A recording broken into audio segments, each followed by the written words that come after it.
What a difference a day makes. Donald Trump this morning, in a flight of rage because he was not able to fulfill his essentially representation, you might call it a lie. Donald Trump flew into a rage this morning in front of the press and dropped an F bomb on Iran and Israel because they had not complied with the ceasefire that he claimed to have brokered last night. Shock, shock. Let's play that right now. I have not heard him use this kind of profanity. This was caught on C-SPAN. I think you're going to love it. And in fact, it is making me think that my language, when I swear for emphasis, is not very professional. And now that he has taken my go-to word, I will go to a different word. You're hearing it now and today. What is today? June 24th, 2025. I have now completely removed profanity from my language. I have been wanting to do this for years, and now thank you, Donald Trump. Let's play the baby blowing up because he could not negotiate a ceasefire. Let's play it. You know what? We basically have two countries that have been fighting so long and so hard that they don't know what the fuck they're doing. Do you understand that? Whoa, guys. Whoa. Who doesn't know what the F they're doing? Is it Iran and Israel? Or is it Donald Trump? Why not all of the above? Now, why is he saying this? Why is he saying this? Listen to what they're asking him about, and then I'll tell you. One more shot at the F-bomb. You know what? We basically have two countries that have been fighting so long and so hard that they don't know what the fuck they're doing. Do you understand that? Whoa. So let's break that down. Everything Donald Trump says when he criticizes someone is projection. He doesn't know what he's doing. That is true. But what is he complaining about? Let's back up. You may have not seen this in the news. Last night, around 6 o'clock p.m. Eastern Time, roughly in the range of 48 hours since Donald Trump authorized the bombing of Iran, Donald Trump announces on his Truth Social that the parties have agreed to a ceasefire, right? And he announces this on Truth Social, but no one fully believed him. I think I put the statement out as big if true. And he made several other statements at that evening, last night, between 6 and 8 or 9 p.m., indicating that he had brokered this ceasefire. Now, one of them was a little complicated, kind of got into the weeds of when it would begin. And another was truly cray-cray, where he was saying something to the effect of, Iran and Israel came to me and they said, please, sir, we want peace. And I have now gotten peace. And he said, like, God bless Israel, God bless Iran. It was a really weird, very weird True Social. And his supporters or his sycophants began chattering about how now Donald Trump deserved a Nobel Peace Prize. And let me back up. When he said last night, there's a ceasefire, he also started to use language. This was now going to be called the 12-day war, a short war. He's modeling this after the so-called 6-day war in Israel from many years, decades ago. And he was acting as if this war was quick, that our bomb was one and done, and now he'd gotten the parties to peace. Now, remember, when you look at the 12 days, that includes when Israel bombed Iran. So what's really weird is that when Donald says in the clip I just showed you, these parties have been fighting for so long and so hard, they don't know what the F they're doing. It's not clear to me which parties he's talking about. Now, obviously, Iran and Israel have been adversaries for decades. Iran, the Republic of Iran, considers Israel to be one of its major nemesis, and its goal, one of its stated goals, is death to Israel and death to America. So maybe, thank you so much, Julia. You've been a member for 7 months. Sorry to pop into the middle of this conversation like that. Okay, so Donald Trump is saying these guys have been fighting for years. So which is it, Donald? Did you just end a 12-day war? Or is this an intractable fight now that you stupidly entered and now can't resolve? Or is it some of both? So I really feel like it would benefit you to see why Donald Trump is so pissed off. He believed, or he lied to the public saying he had brokered this deal. And it's insane because no one on his team, Witkoff, who had been, I guess, on an airplane, and when he was asked, what about this ceasefire, wasn't aware of it. In addition, JD Vance, who had just been in the Situation Room, and he got to Fox News yesterday around 6 p.m. and they asked him, hey, what's with the ceasefire? And he's like, I'm glad Donald got it over the line. But it really is crazy. So I want to pull up for you a few of these links where, Donald announces this ceasefire. And let me just be clear, when he first announced it at 6 p.m. yesterday, and this is really important, guys, when he first announced this at 6 p.m. yesterday, and Israel was asked, hey, did you agree to a ceasefire? And Iran was asked, hey, did you agree to a ceasefire? And neither of them confirmed. And in fact, Iran's the minister from Iran who handles, I don't know if he is the foreign relations minister or the equivalent of the guy in charge of this particular, I guess it's the Ministry of Defense, right? He said, no, there's been no final decision on a ceasefire. He literally told the press that. This is Minister Abbas Araghchi.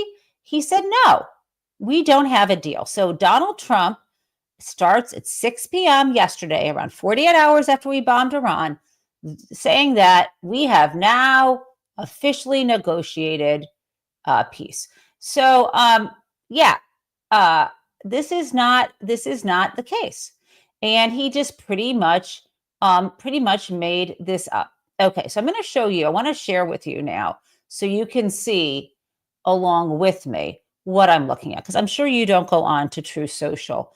I don't have an account there, but I want you to see how crazy and desperate this is.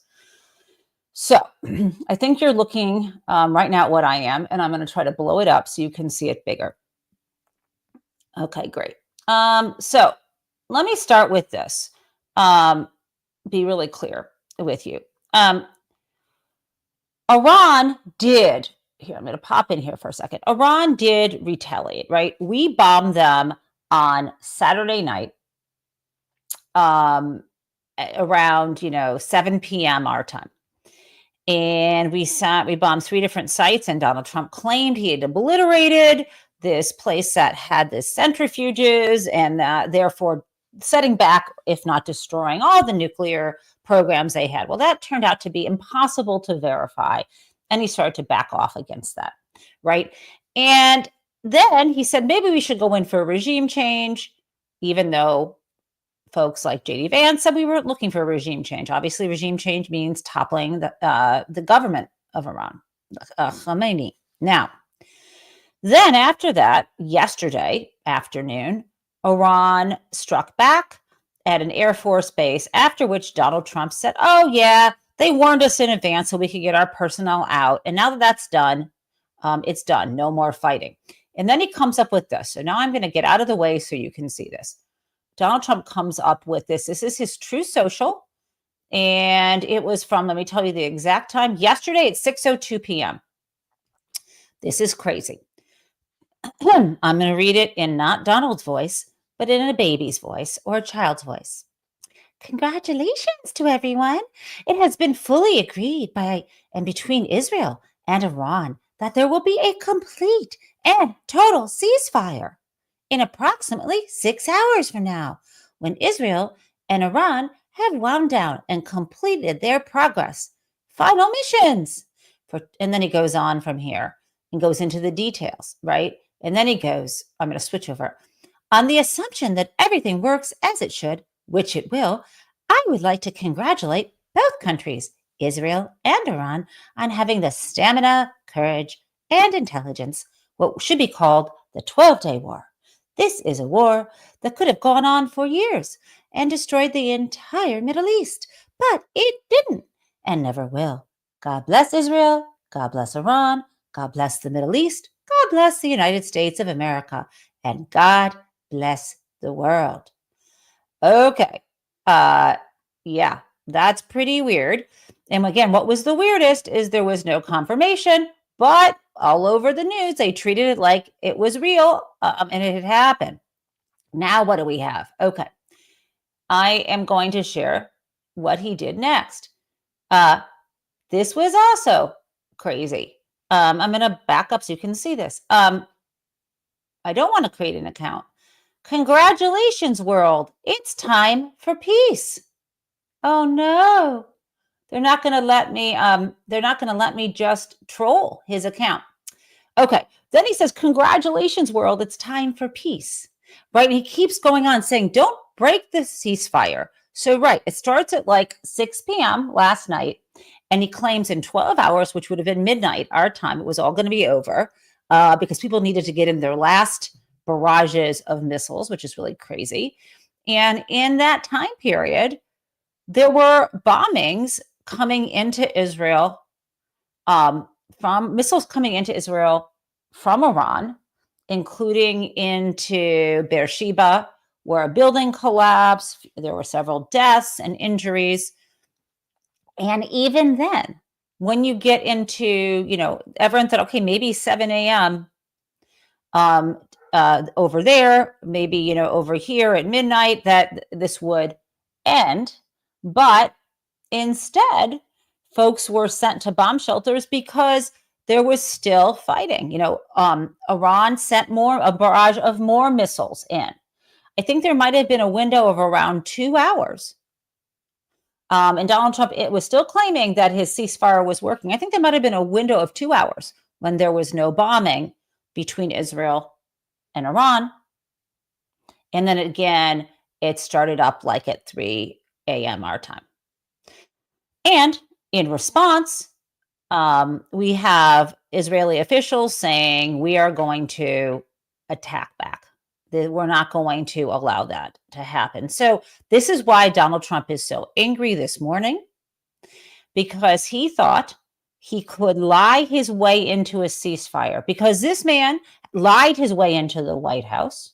He's lied his way out of bankruptcies. He has lied his way out of criminal convictions. He has, even though he lied his way through, even though he lost the case against E. Jean Carroll, but he's still holding on to his money. This man has survived through lying and pretending victory and moving on. But he is dealing with Iran and Israel. And Bibi Netanyahu is just as much of a lying crook cheat as Donald Trump, but Bibi is actually intelligent. Similarly, the leadership in Iran are more focused on this and equally deranged as Donald Trump and Bibi are, equally evil, right? We've got Donald Trump, Bibi Netanyahu, and the Ayatollah's regime. And these people, all of them, are completely maniacal. And the idea, but they actually know what they're doing. And that is the difference. And so that is why Donald Trump, and let's just watch it again, is so mad because he thought he could, again, lie himself out of the war and into a ceasefire. He really wanted the Nobel Prize. I mean, people were his supporters were talking about how he deserved it. And that is what this man wanted. So let's listen one more time, because a day that is bad for Donald Trump, a day that is bad that he throws F-bombs around. And I realized for the first time in, I want to say, 40 years, if not more, that it's time for me to clean up my language was because of today. Let's play that. That's a pretty big, pretty bad situation. One more time. You know what? We basically have two countries that have been fighting so long and so hard that they don't know what the fuck they're doing. Do you understand that? Do you want to respond to Iran?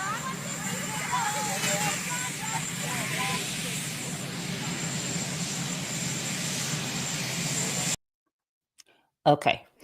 So he's getting on a plane to go to a conference in the Netherlands, is my understanding.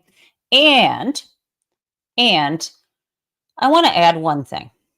While that 2-hour period-ish when Israel and Iran weren't bombing each other, you know what Israel was doing?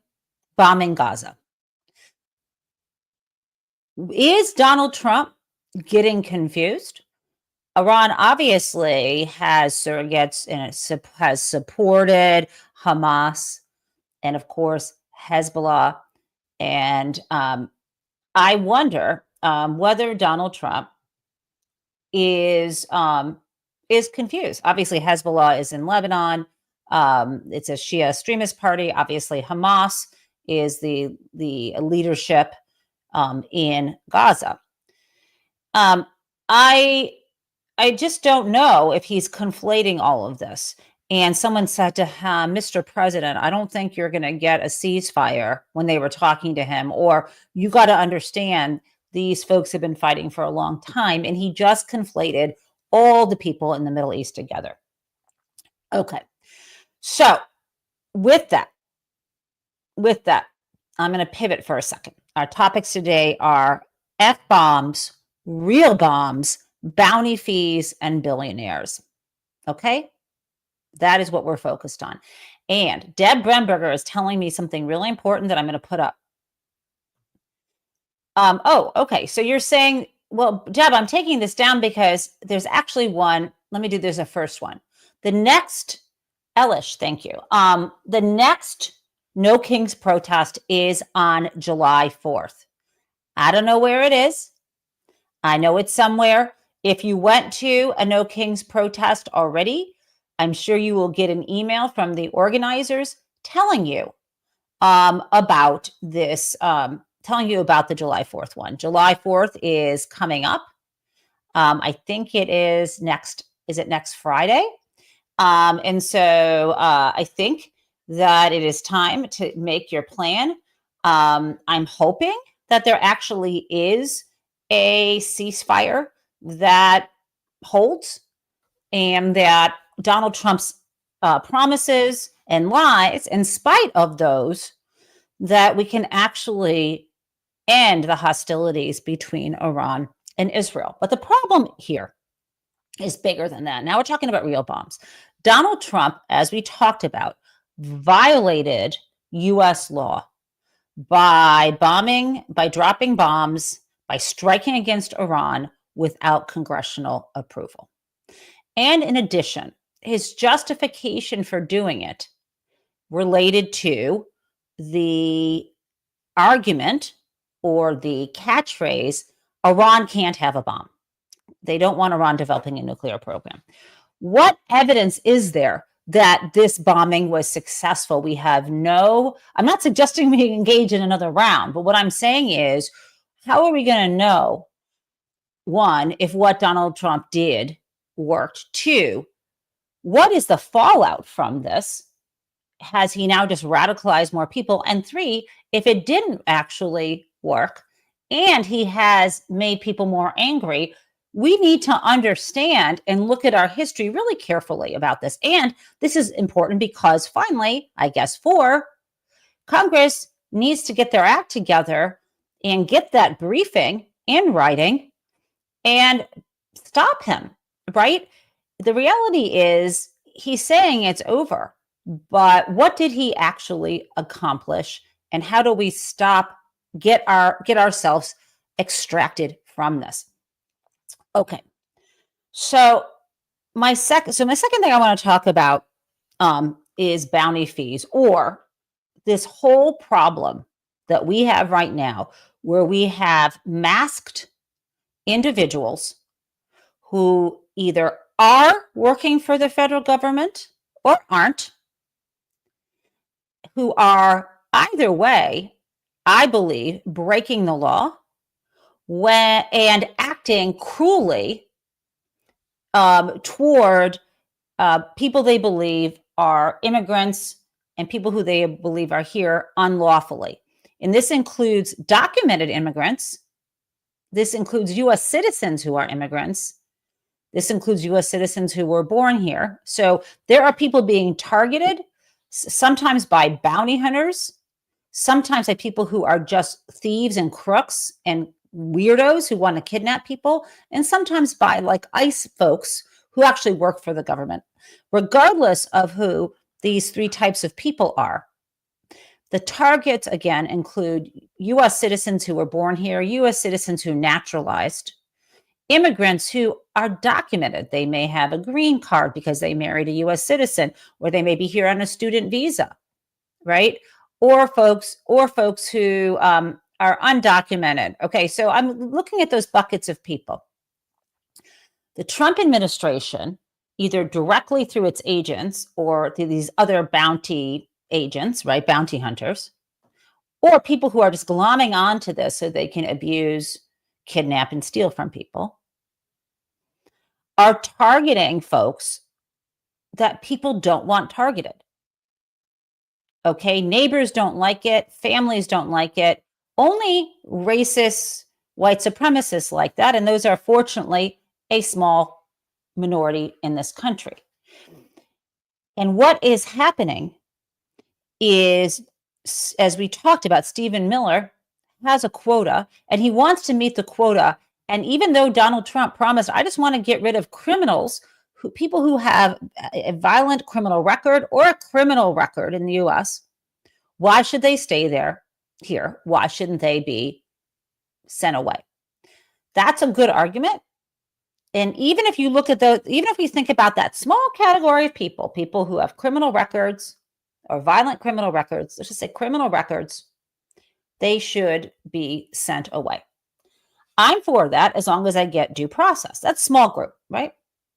So we now know the people being held now by ICE custody, I think the numbers are more than 60% have no criminal record at all, and more than 90% don't have a violent criminal record. So, okay, let's say, and criminal record could be something like a drug offense from years ago or misdemeanor traffic offense. But even if we take that 40%, if there is someone who's in the U.S.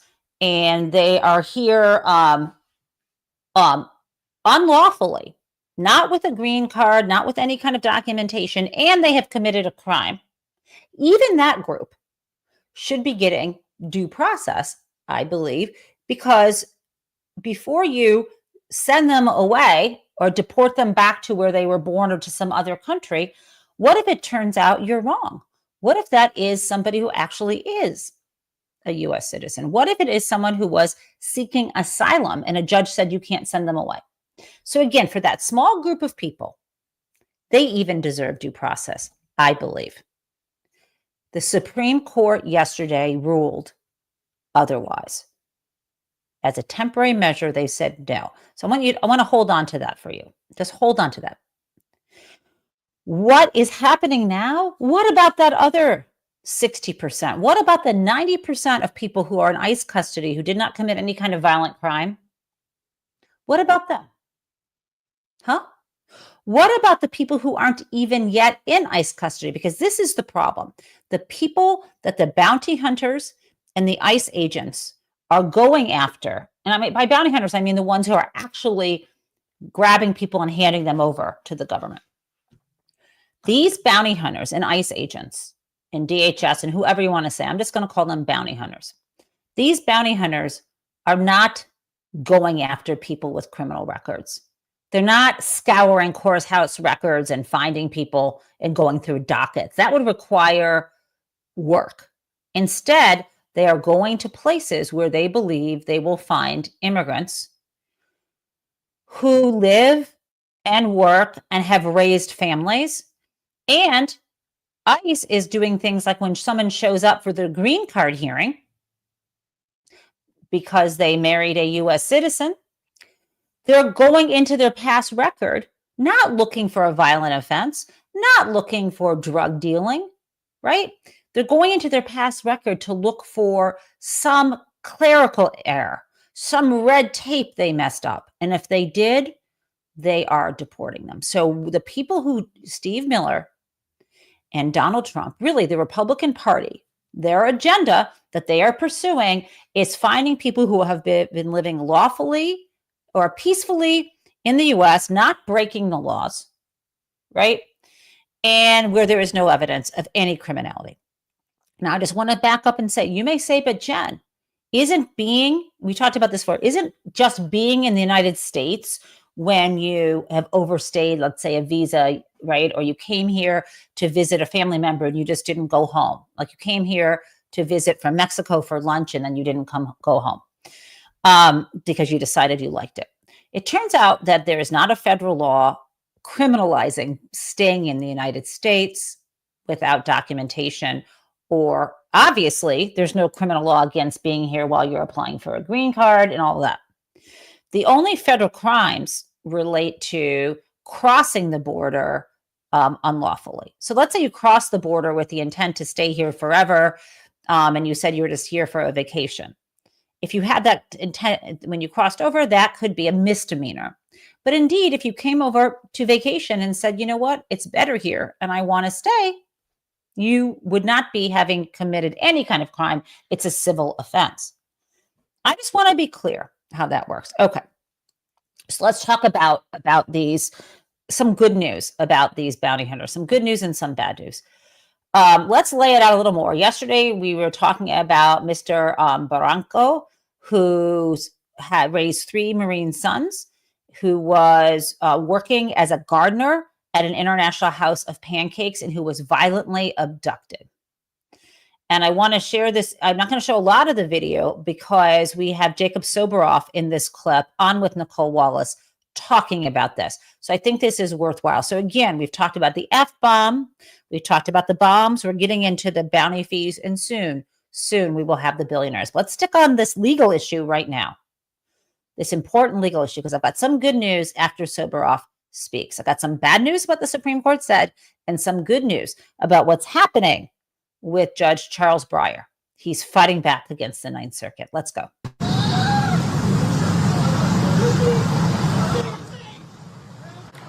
It goes on and on. It's excruciating to watch. That man has a name. His name is Narciso Barranco. This story is playing out, Nicole, every day all over Los Angeles. That's what I want to emphasize about this. I met Ross, the Marine Corps veteran, on the steps of the federal building in downtown Los Angeles during the protest. He served in the Marines. His parents were undocumented. He got them status because of his service to and for this country as the U.S. citizen child of undocumented parents. When you watch what played out in Orange County, how can you not be sickened by that? Alejandro said, and you read his statement, that you've got 4 heavily armed, and I'm paraphrasing here, 200-plus pound men kneeling, just watch it, beating a man who was out there cutting grass. He was cutting grass.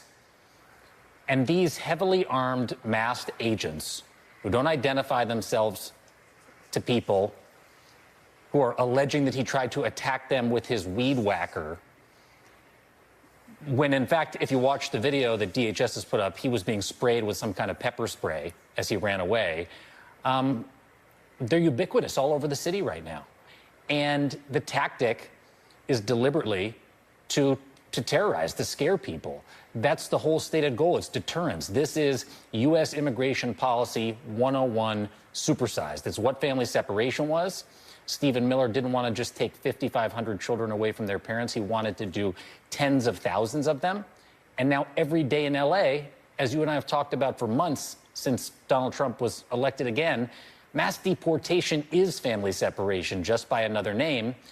And now, in every corner of the county of Los Angeles, the county with the most undocumented people in the country, the most populous in the country, where people are preaching tolerance and acceptance of their neighbors and their friends and their fellow parishioners and classmates, every day people go out on the street worried that this is going to happen. I want to show you what Joe Rogan said, not because he's more important than anyone gathered here today, but because Donald Trump seems to listen to him, because he controls a big part of Donald Trump's political coalition. If the Trump administration, if they're running and they said, we're going to go to Home Depot and we're going to arrest all the people at Home Depot, we're going to go to construction sites and we're going to just like tackle people at constructions, I don't think anybody would have signed up for that. They said, we're going to get rid of the criminals and the gang members first, right? And now we're seeing like Home Depots get raided. Like that's crazy. It is crazy. And so what can we do about it? Let's talk about us, and then I'm going to talk about some good and bad developments in the court so we can understand where things stand. So I'm going to share with you from True Social. I'm sorry, not True Social, God forbid. I'm going to share with you from Blue Sky. This is a guy named Christopher Webb, and he said, these brown shirt ICE officers rolled up to my local Home Depot today and got the F off treatment. And he said, shout out to this woman because this is exactly how it's done. No badge, face covered equals F all the way off. I guess everyone but me is going to be using the F-bomb today. Let's show you this. I'm going to play this for you right now. ID. Name and ID. Name and ID. That's what we're waiting for. Name and ID. You don't have to answer any questions. Llévate ahí. No tienes que. No hay que decir nada. No. What are we waiting on? I don't know if you want to just grab her or... No, you're not grabbing anybody. You're getting back in your car and you're leaving. There's more of their fucking... Oh, great. More goons. Let's see them. Oh, you've got plates on from Illinois. Wow. Are you kidding me? This is really... No. Come on. No. Show your face, show your name, show your IDs. Name yourself. Where's your ID? Come on. No, where's your ID? What are you doing? Look at all these Where's your ID? Just... All we want is an ID. It's All we want is to answer one question. ask the question. No. Fuck you! Fuck you! You're fucking pathetic! You're fucking pathetic! There's a kidnapping! They're kidnapping. Nevada? Really? Whoa. Yeah, you can do that. You can do that. Now, if you have your kids with you or elderly family members, I would not do that because they may take you away. But let me tell you, that would be me. You can stand up to these people. You can film them. You heard what she said, right? What, I mean, I don't know if when you look at this, ID. Name and ID. where's your ID? Name and ID.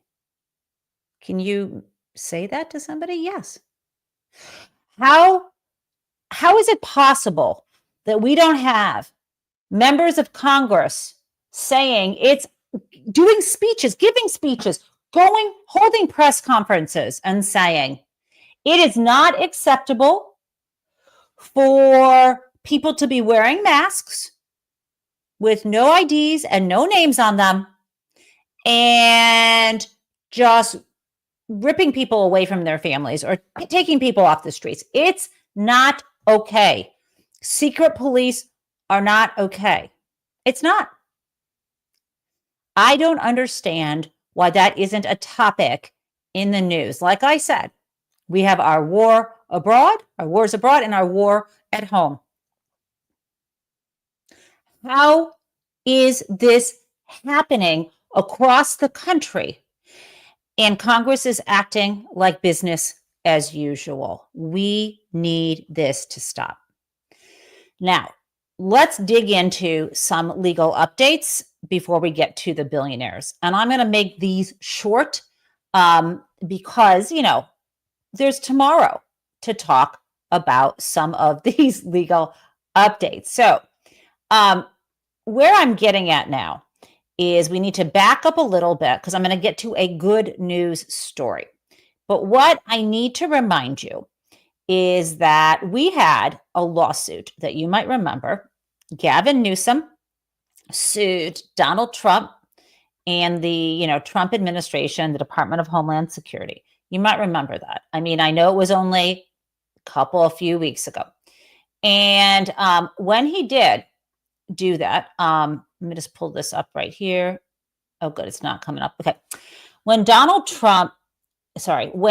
Gavin Newsom sued, he was suing to stop the use by Donald Trump of National Guard troops in the city of Los Angeles. Remember that?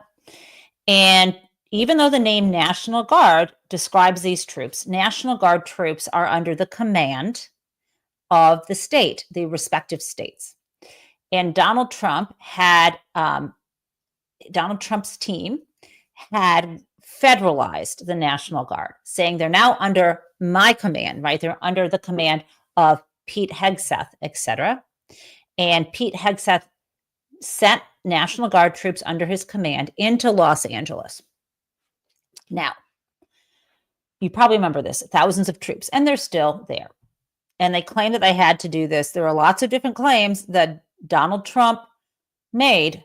And Kristi Noem, Director of Homeland Security, made, right? So they're the ones that are the legitimate claims that they make in court, and then they're ones they tell the public. To the public, you might remember Kristi Noem said that the idea was to go in and essentially take over Los Angeles from what she considered a Marxist, incompetent mayor and governor because they weren't running the city well. There was that. But then there was the legal arguments where they claimed that they just needed them there to keep an eye on and protect federal buildings from rioters and to protect ICE officers who might be attacked by citizens or people who didn't want them to do their work of enforcing the immigration laws, right? Okay. And you might remember that Judge Charles Breyer delivered a full victory to Gavin Newsom, saying that, and I think it was supposed to be by Tuesday, it would have been Tuesday, the 17th. So I think the order came in, I don't know if it was over the Monday or if the order came in on the Friday. But anyway, the Judge Breyer said by Tuesday morning, you need to hand over control, Pete Hegseth, of these National Guard troops to the governor, to Gavin Newsom. But then he put his order on hold pending the appeal. Then the bad news came in. The Ninth Circuit said, no, we don't agree. And they even went ahead. So that was a Tuesday, and they went ahead. They had a hearing on the Tuesday. And then by Thursday of last week, so we're talking about almost a week ago, the Ninth Circuit said, nope, we don't agree with you, Charles Breyer, that the president is entitled to have these troops in the streets. And they're entitled. Remember, there are 3 grounds to have them. One of the grounds is an invasion, right? The other ground is a rebellion, not that. And the third one was because in order to enforce federal law. And the only question other than that was whether this order was issued through the governor. I don't believe it was. The Ninth Circuit said it was. They said that when Pete Hegseth gave it to the command, the head of the National Guard, that was equivalent of being issued through the governor, that there was no need to get Newsom's consent. So that was really bad news that we got on Thursday. And it seemed like this case would go to the Supreme Court. And this was horrible news because we believed this just meant that Donald Trump would be able to put National Guard troops in the streets. And remember, he didn't raise the Insurrection Act. This is really important. He only raised this statute that he's there to just enforce the federal law. And if that's the case, then something called the Posse Comitatus Act applies. Okay, now why is that important? The Posse Comitatus Act in this, it's a pretty old statute. It was passed in 1878. And trust me, this is going to be really important. So the important part of the Posse Comitatus Act is that you cannot use soldiers, federal armed forces, and that would include federalized National Guard. You cannot use federal armed forces against civilians unless Congress expressly authorizes. I know, okay, isn't it cute that I'm talking about the law, but this is important. Stay with me. So where we were until last night is it looked really bad. It looked like Donald Trump was going to have his way and be able to put National Guards in cities, especially run by Democrats. And God knows what he would do with the National Guard troops. First, he would claim, we thought, we're just helping ICE apprehend immigrants. That's bad enough. We've talked about that. Right? Even doing it without judicial warrants, or we just thought that was, but we also thought eventually that would normalize federal troops in our streets, and then what would happen? So again, like I said, it seemed really bad until today. This is good news. So here is, or till last night. Here is what is the good news here. You probably can't fully see this, but this is, I'm going to read this to you. So this was last night. California asked Judge Breyer to let it conduct limited discovery to investigate whether the federal government violated the Posse Comitatus Act. It also asks the court to consider how long, where, and for what purposes the government may keep the National Guard federalized. So I'm going to read this language to you. But first, before I read it to you, let me explain why it's important. This would place a limit in two ways on National Guard troops in the streets that are federalized, that are being run by Donald Trump. The first limit you heard was, well, is there any temporal boundary? How long can they actually have them there and for what purposes, right? They want that. But they want, so discovery means the government would have to hand over documents, okay? And secondly, this idea, was the Posse Comitatus Act violated? This may be so important because it could put a limit, if we had a functional Congress, it could put a limit on federal troops in our streets. Guys, this really does matter. We might one day have a functional Congress. We might even have them wake up sometime soon.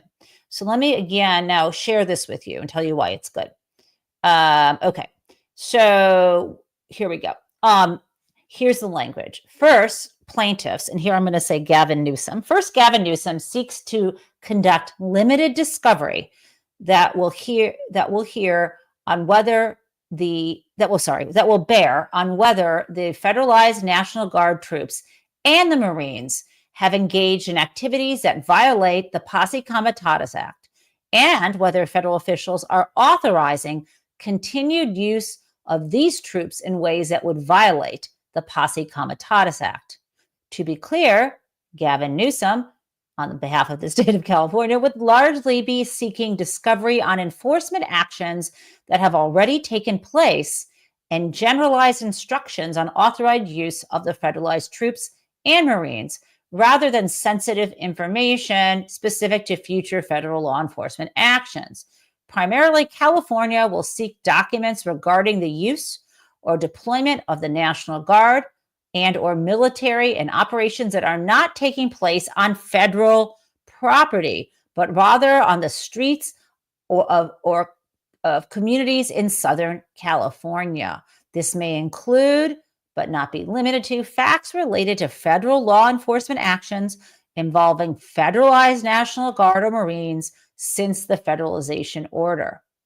Plaintiffs also would seek any protocols or rules of engagement issued as well as any internal reports, summaries, photos, or other such evidence related to the operations or practices. Right, guys? So this is kind of like when Donald Trump said, just shoot them in the legs. Like, what are the protocols for not engaging near federal buildings or federal officers? What are they doing? This is really important. And I hope this discovery is granted and can move forward. So that is the good news. The bad news was out of the U.S. Supreme Court yesterday. And you may have heard about this.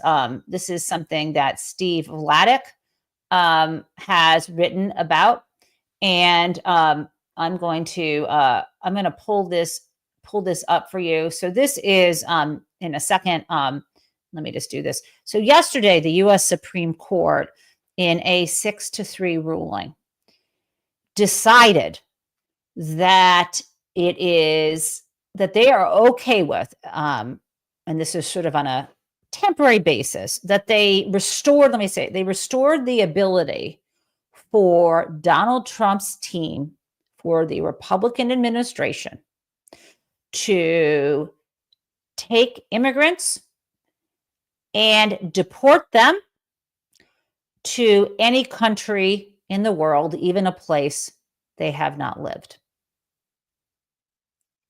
You heard me. This is horrific. And on top of that, not allowing them, it's not required that you give them notice or a hearing. They don't have to have an opportunity, in other words, to prepare for a hearing or to argue, don't send me to that country. That is a place where I would be killed because I'm, Jewish, or I'm gay, or any of the things where you believe you would be targeted. Or that's a place where I lived and I left because, let's say I'm from Afghanistan and I was a translator and I helped the US government, and now you want to deport me. You want to end the visa that I was granted or the permission, temporary protected status I was given, and you want to send me back there where I will be killed. And that is the way it will go. Now I'm going to share with you right now this screen. Okay. Steve Vladeck, who, as you may know, has been on this show before. He is a law professor now at Georgetown University. He wrote the fabulous book, The Shadow Docket. When I used to have a podcast called Booked Up, I interviewed him. You can still probably find it on wherever you get your podcasts, including Apple Podcasts.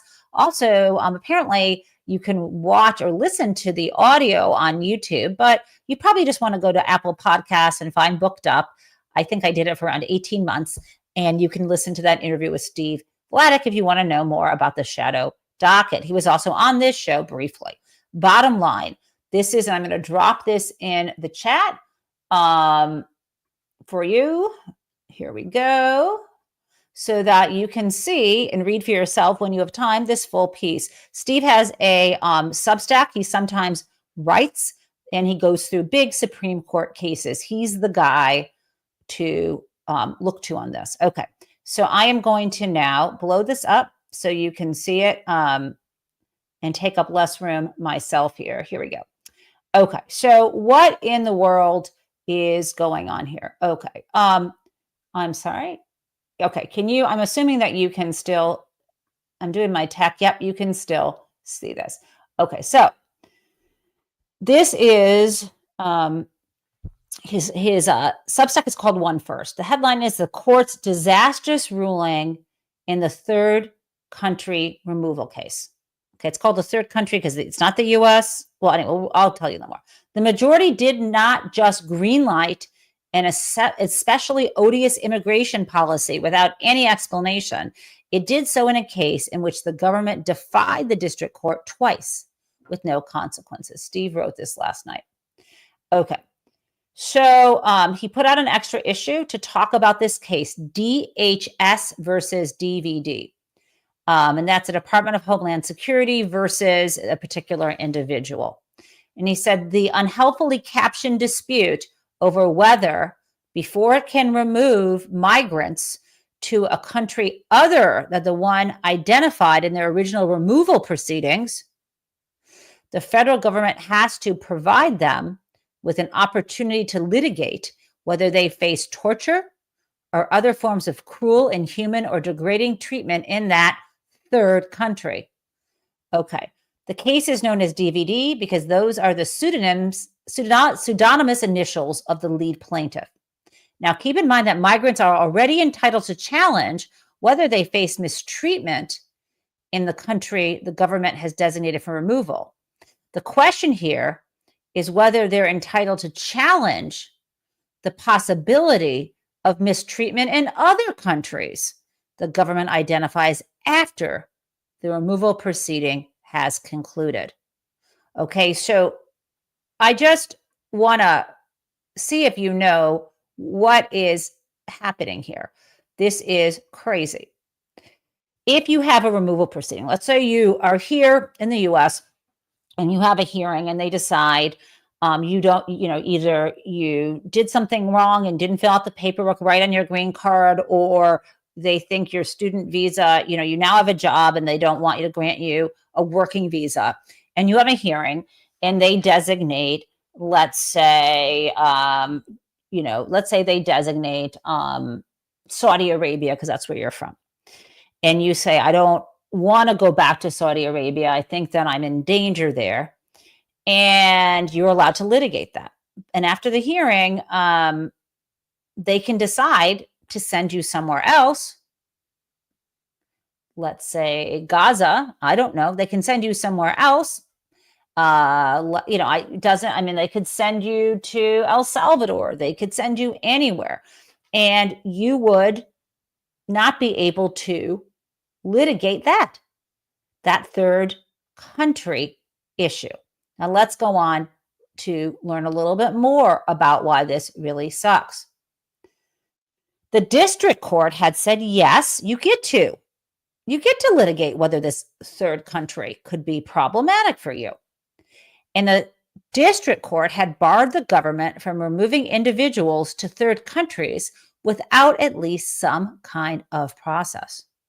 But in an unsigned and completely unexplained order on Monday afternoon, the Supreme Court issued a stay, meaning stopping the district court's ruling, allowing the government to immediately resume such removals without providing the process the district court required. And then here is the sum total of what the majority wrote. So you can see this is Department of Homeland Security versus DVD. Those are the initials of the lead plaintiff.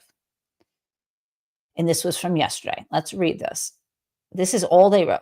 The application for stay, meaning no, it feels like this is a Department of Homeland Security saying back off, right? The application by the Department of Homeland Security, Justice Jackson, and by her referred to the court is granted. The April 18th, 2025 preliminary injunction of the U.S. District Court for the District of Massachusetts is stayed pending the disposition of the appeal in the U.S. States Court of Appeals for the Fifth Circuit and disposition of a petition for a writ of certiorari if such writ is timely sought. Should certiorari be denied, this stay shall terminate automatically.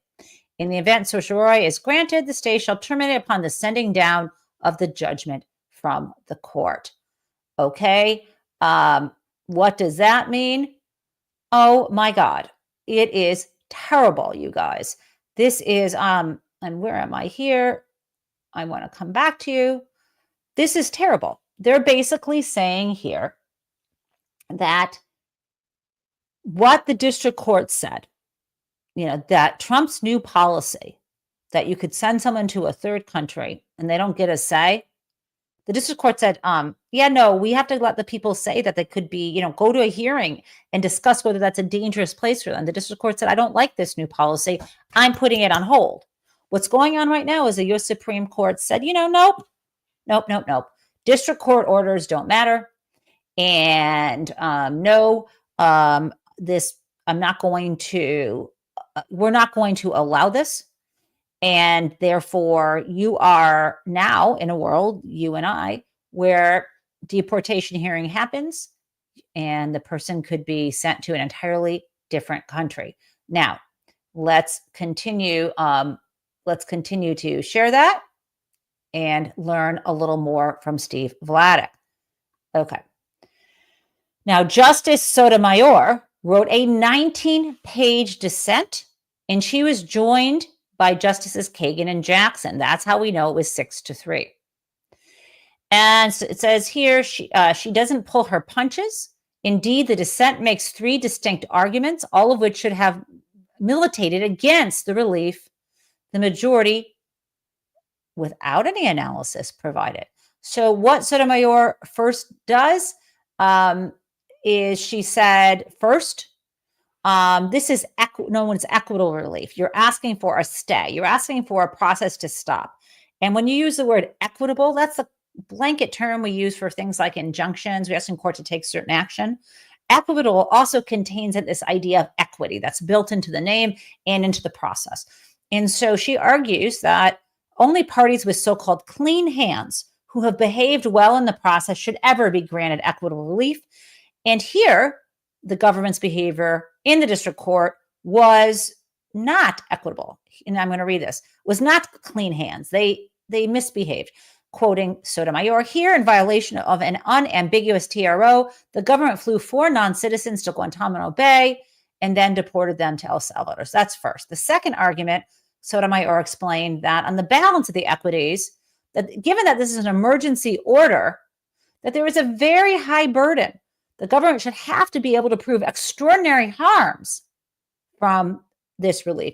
And where are the extraordinary harms? They don't believe they prove them. And then finally, at the end of the day, even if all that matters is if they'll succeed on the merits, here they argue, Sotomayor and team argued, no, they probably won't. Okay, where does that leave us? It's not great. It's not great. But I remain hopeful that at least in that eventually it's possible that this Supreme Court doesn't grant certiorari. This could just be for now. It's not likely. It seems like they're in favor of giving the government this power. I'm not in favor of that. I'm in favor of regime change. I'm in favor of a new administration.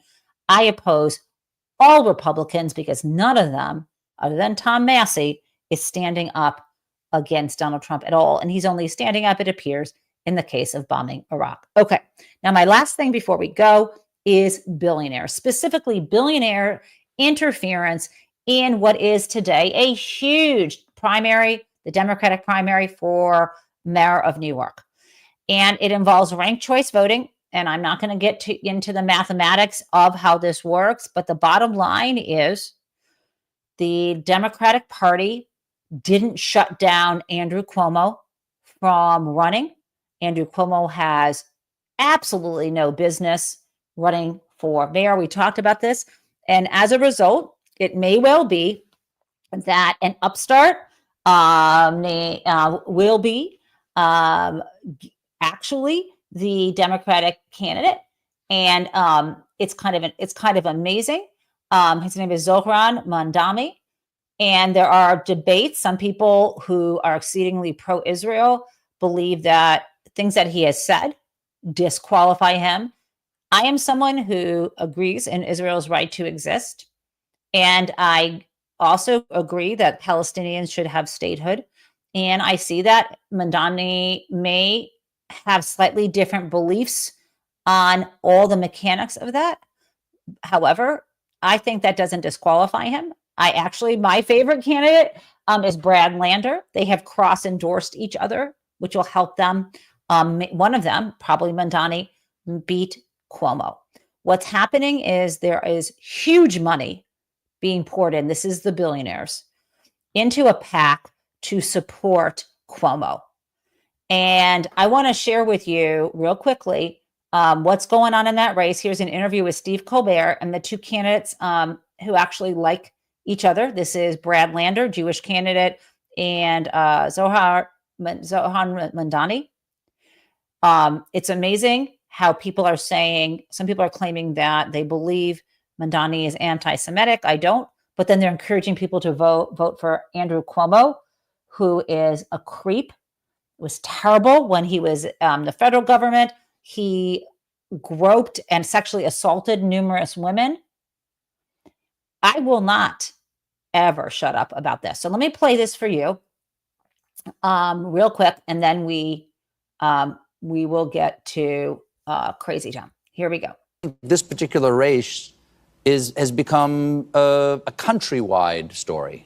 I think in some ways because it's a referendum on where our party goes. What we're talking about is a race that has now seen the most funded super PAC in New York City's municipal history. A race that is, one that billionaires and corporations want to buy. And this is a tale that we're seeing across this country, where it's a battle of organized money versus organized people.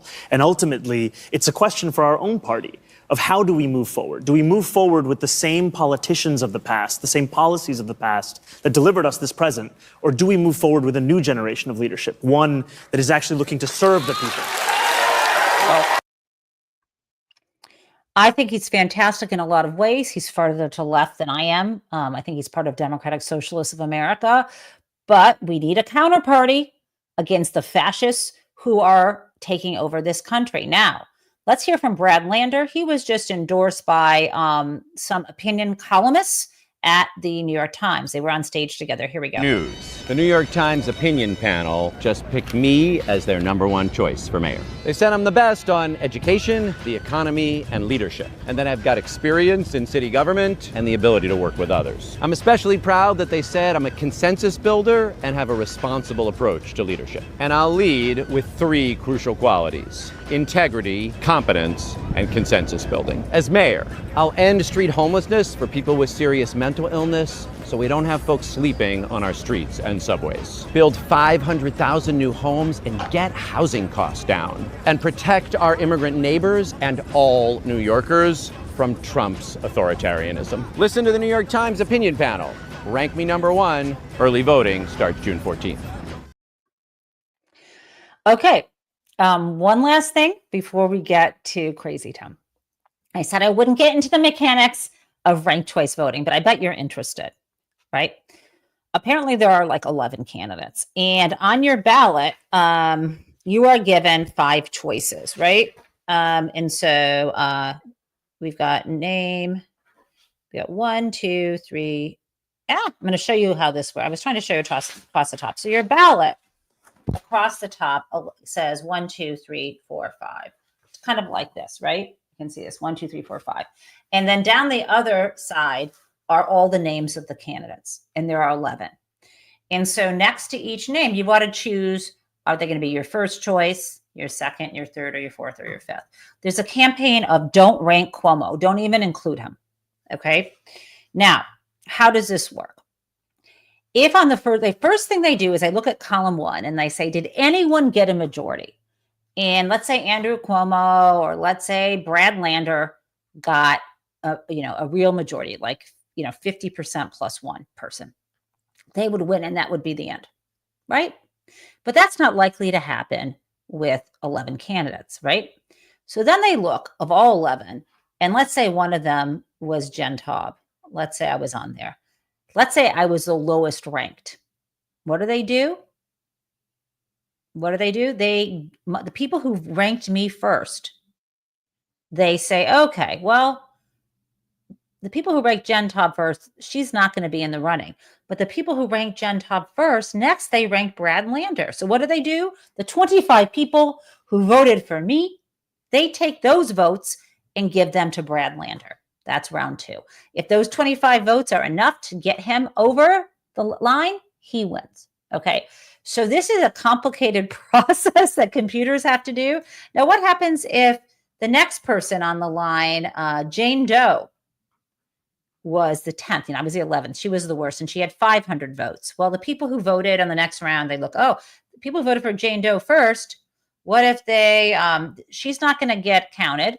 So who did they vote for? And then you look at this, right? And it gets tricky from here. I don't want to get into the craziness of this, but what they're predicting now, one of the polls yesterday, is that Cuomo was that no one would have a majority when they finished counting, and that Cuomo was going to be in the lead until maybe like the 5th or 6th round of counting. They've got to keep counting and counting until they get to someone who has a majority. Now, what happens if Cuomo wins, then he's going to be up against an independent and probably Eric Adams again. I don't think Cuomo will win, but I'm wrong about everything in terms of the general. What if Cuomo doesn't win? What if Mondami wins the primary? You're going to see so much money flooding in toward either an independent candidate or toward, I think, right, because I think, it's all right. The Republican candidate is Curtis Sliwa. I think Eric Adams is running. Is he running again as an independent? I'm not sure if he's running again, but there's another independent. This race, whatever happens today, it will take about a week to figure out who won. This isn't over, and it's going to get ugly. And the ugliest part of this is that the Democratic establishment is getting in the way. They think they can pull out the old stops. I mean, having Bill Clinton, a known serial harasser who is in his 80s at this point, come out and endorse Cuomo. Do you ever want young people or young women to support the Democratic Party again? I mean, this is nuts. So that is what's happening. Let us do some crazy town. Here we go.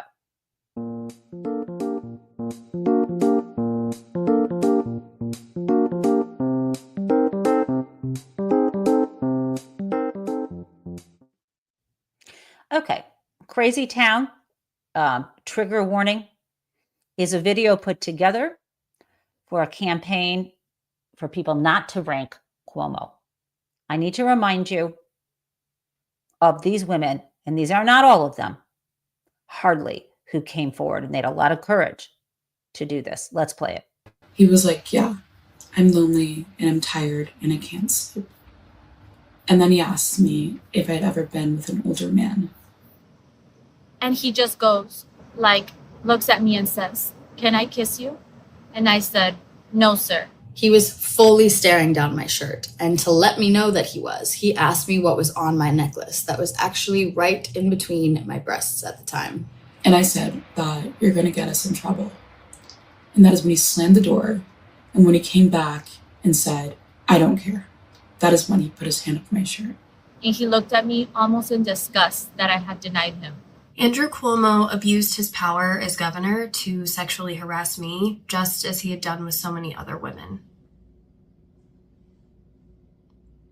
And what you just saw there, I just want to blow this up so you can see this. Done with so many other women. I want you to see, since then, Andrew Cuomo has spent $19 million of your taxpayer money suing to silence and humiliate these women. Okay? Now, those people weren't women he met at a bar. These were employees. Anyone who says they are supporting or voting for Andrew Cuomo, I'm not going to use the F word, but I see you and I condemn you. Have a great day. See you tomorrow.